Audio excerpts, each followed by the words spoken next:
Assalamualaikum and very good morning. I am Affendi, currently an associate professor in biomedical science at the International Islamic University, Malaysia. As part of my research on drug discovery, I do work on Malay medical manuscripts. There is one manuscript that stands out, which I think is relevant to this conference, because I think it can provide an interesting perspective on the interaction that took place between Southeast Asia and Europe in the context of Southeast Asia's medicine, in the context of Malay medicine.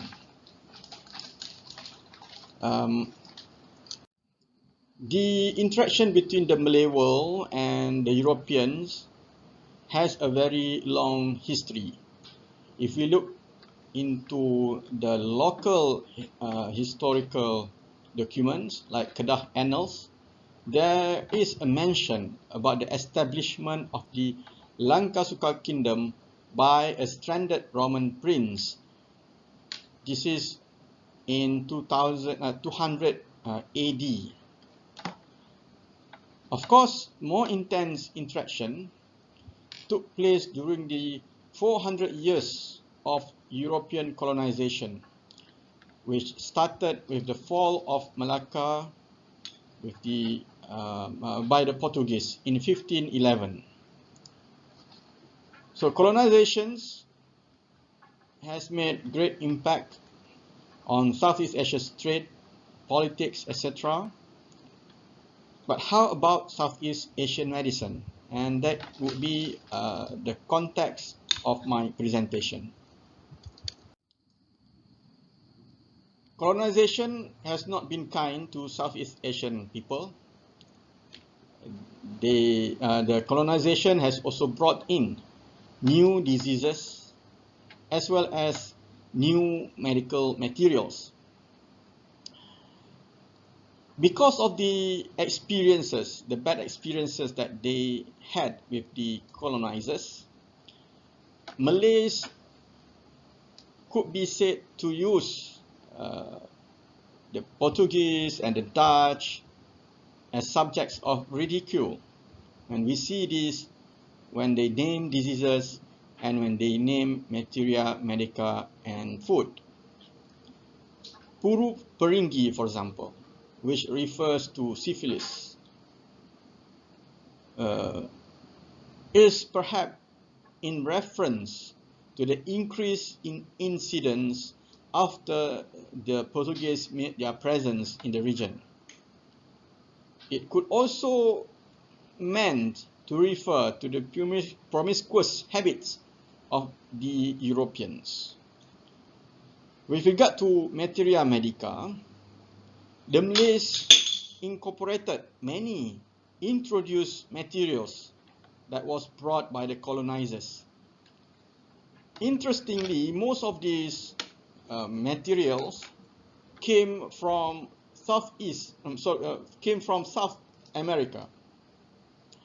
And whenever these introduced materials happen to have similar properties to local materials, the Malays added the adjective Belanda to the name of the materials. So we have ayam Belanda, which is referring to a type of bird, the turkey, which have the qualities of hen and chicken, but it's not quite hen and chicken. We also have durian Belanda, which is resembling durian, but not durian. Jarak Belanda, and then asam Belanda, roselle, which is very sour, like the asam trees, the sour trees of the Southeast Asia, but not really any kind of asam. Okay.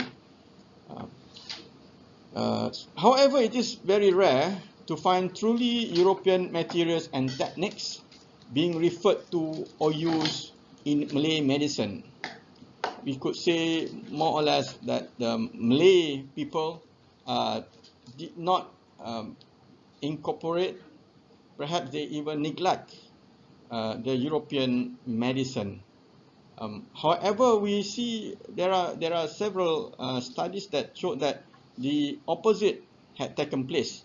That there are a lot of materials from the Southeast Asia region that had been brought to Europe and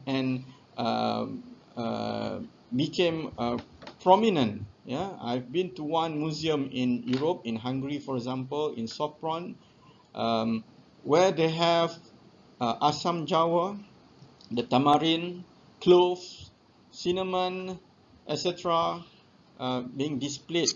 Yeah, and they wrote about all these materials in their manuscript.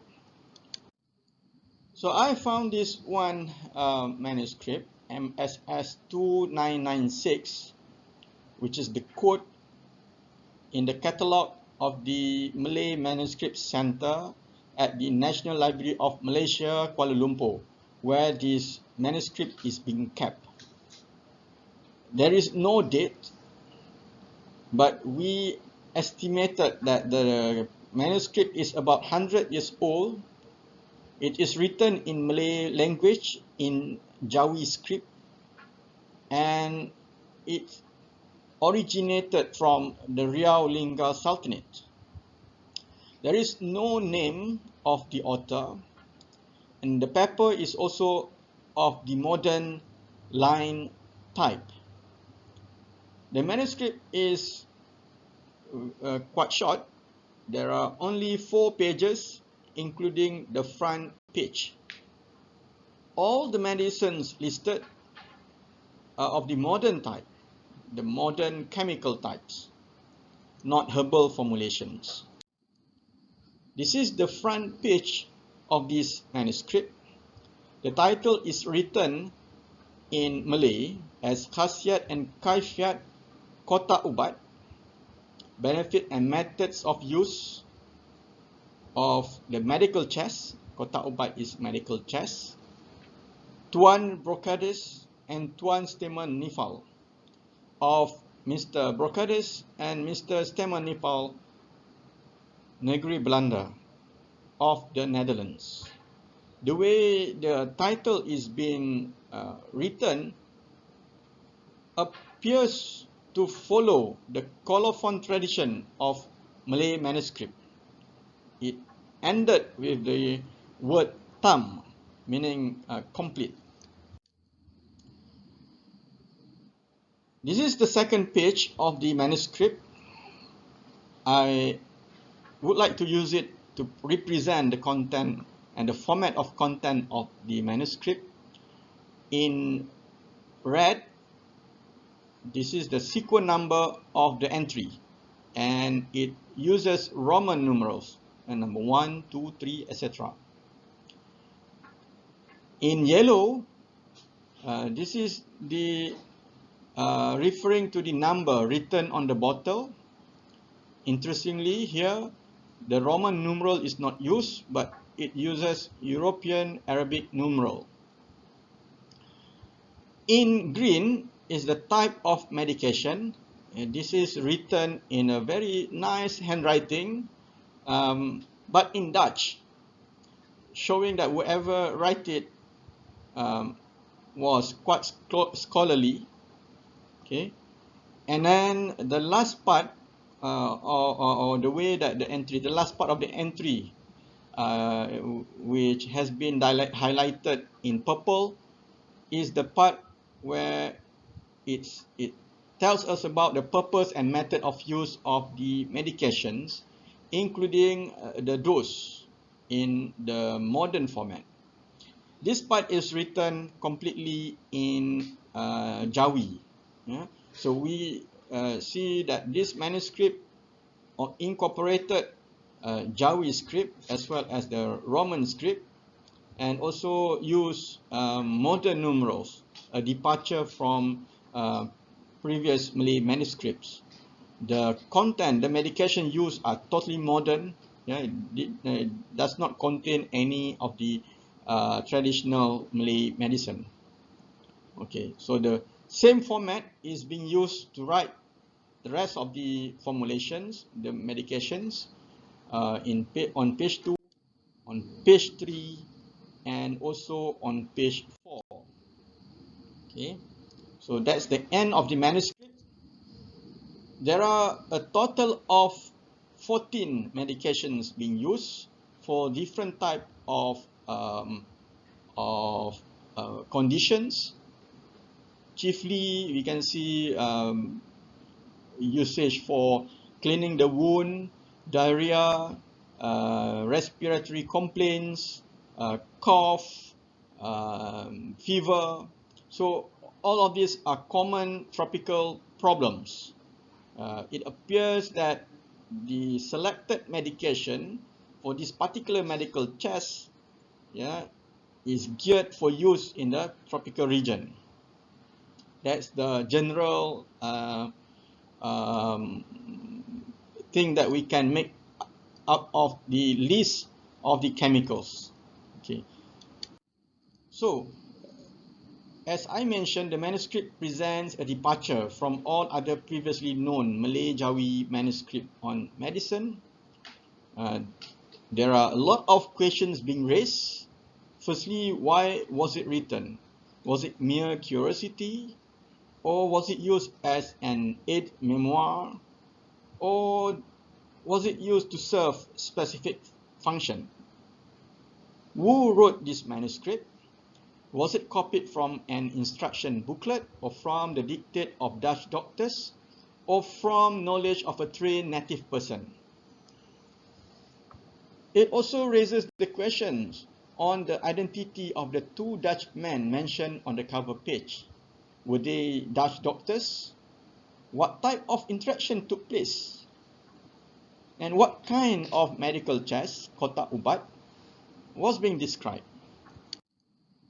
Okay. In Malay tradition, the Malay also have their own medical chest tradition.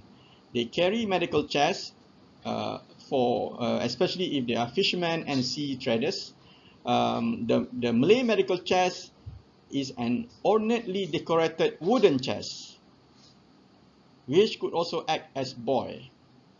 There are medications in Malay medical manuscript for seasickness, wound, and ear infection, which could have been carried in such chests. The modern European medical chests have been introduced in the early 1800s in Europe, and some came complete with a booklet of instructions. Obviously, the modern European medical chest could have attracted the attention of the seafaring islanders people of Riau. We know for sure that one of the earliest Dutch residencies was built in Tanjung Pinang in 1785, just across the island of Penyengat, the seat of the Riau Sultanate. We also know that Dutch medical doctors habitually accompanied military expeditions and carried with them medical chests. So the medical chest that is described in the manuscript could not be this huge medical chest or medical cabinet, because this one contain a lot more bottles. Our manuscript only described 14 bottles. Perhaps it is more likely to be like this, a portable medical chest, 14 bottles with manual instruction could be folded into an easily carried object. I think this is more likely to be the one that is described by our manuscript. This is another medical chest with instructions found in England. So, as a conclusion, the MSS 2996 is an interesting manuscript which presents a rare perspective in the age of colonization, an intense period of westernization in the Southeast Asia in the field of medicine.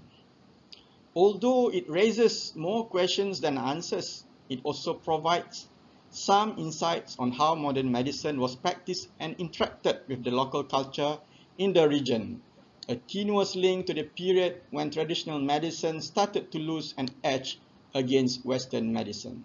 Thank you very much.